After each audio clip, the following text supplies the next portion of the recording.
So the first most important thing is to Hello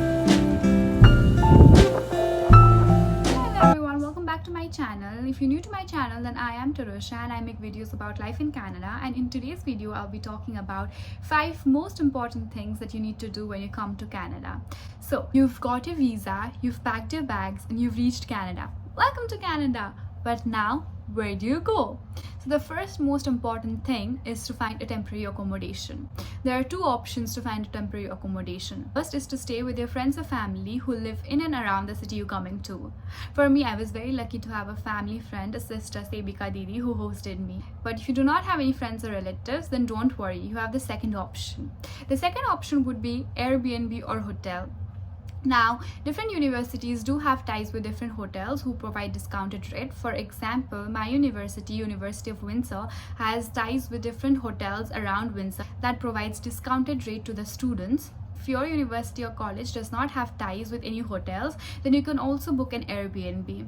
Booking an Airbnb can be a little expensive, so you can reach out to your classmates who are coming for the same course and you can book the Airbnb together. That way the price would be split into 2 or 3 of you and it would be less expensive comparatively.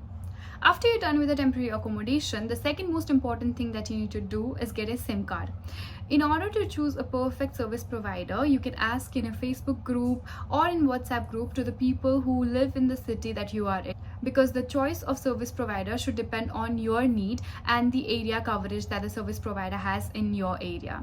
To get a SIM card, you'll need 2 documents. First is your passport and second is a study permit.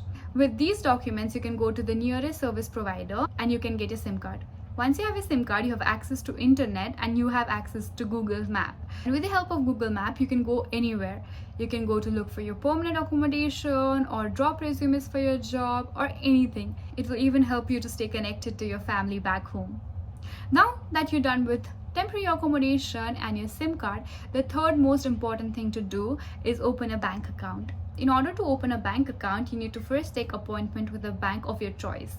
You can decide on any bank depending on the service they provide. For students under SDS category, they also have GIC account in the bank, so they can book an appointment with that particular bank and open a bank account. When we come as a student, we bring a lot of cash with us and it is not safe to keep cash. So opening a bank account is very important because our cash will be deposited and we'll have credit or debit card which we can use to buy anything. After we're done with these 3 things, accommodation, SIM card and bank account, the fourth most important thing is to get your university or college ID and bus pass. All the universities and colleges provide the ID. Getting a student ID is really important because you've come to Canada as a student, so you need to have a university or college ID that represents you. Some of the universities, like my university, University of Windsor, also provides student bus pass. Getting a student bus pass from university is comparatively very cheaper than buying a bus pass outside. So if your university or college provides bus pass, then you need to go and get the bus pass along with your student ID. If your university or college does not provide bus pass, then you can buy a normal transit pass. You can get these passes from Transit Terminal or Shoppers Drug Mart near you. Once you're done with getting your bus pass, the 5th most important thing to do is get your social insurance number.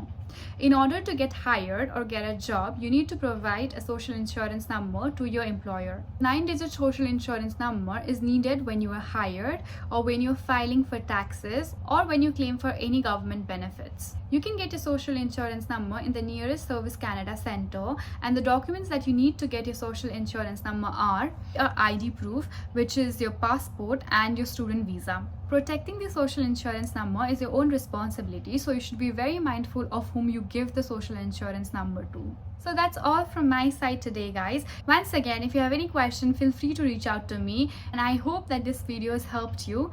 Until next time, ta-da!